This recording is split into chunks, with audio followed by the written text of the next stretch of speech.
The president posting on Truth Social just a few moments ago that the Strait of Hormuz is completely open and ready for business and full passage.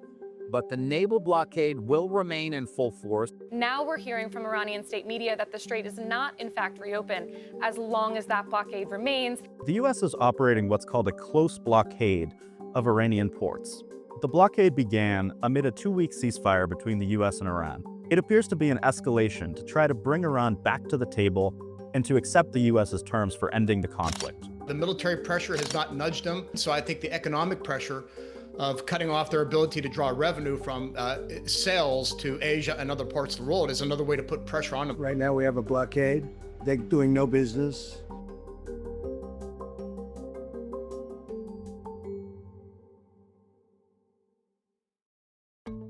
A close blockade of Iranian ports means that the U.S. Navy is going to try to find any ships entering or exiting Iranian ports. If a tanker takes on oil there and then starts to come down out of the Strait of Hormuz, essentially there'll be a blocking force of U.S. Navy ships with helicopters, with Marines. The U.S. is hoping to make a dent in Iran's economy with the blockade. Iran's a top 10 producer of oil in the world. Most of the oil that comes out of the Strait of Hormuz goes to Asia. So much of it goes to China, Japan, Singapore, Korea, Malaysia, some to India, some to Pakistan. Iran was allowing ships to pay a toll and move through Iranian territorial waters and out.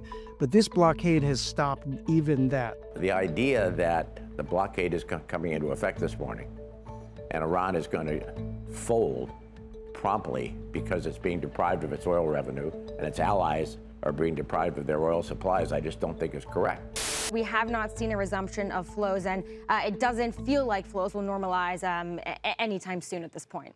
The U.S. already has forces in the region that are likely able to carry out this blockade. But the price tag of the war is becoming an issue on Capitol Hill, where the administration is looking for hundreds of billions of dollars in supplemental funding to continue funding this war effort and to reload U.S. stockpiles that have been exhausted by the war effort. To maintain 12 ships plus a couple of aircraft carriers, you're talking millions of dollars a day, but that's also already sort of sunk cost in having those forces deployed.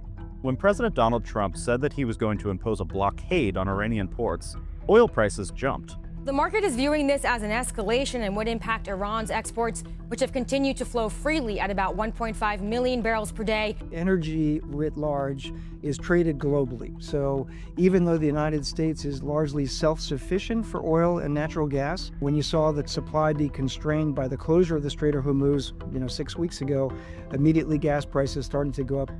Where the conflict goes from here is unpredictable. Managing a blockade means U.S. ships are going to be actively in Iranian waters and actively pursuing ships that are trying to deliver things to Iran. That could open the door for increased hostilities. To work, the blockade is going to take some time, some serious time, and it could be months.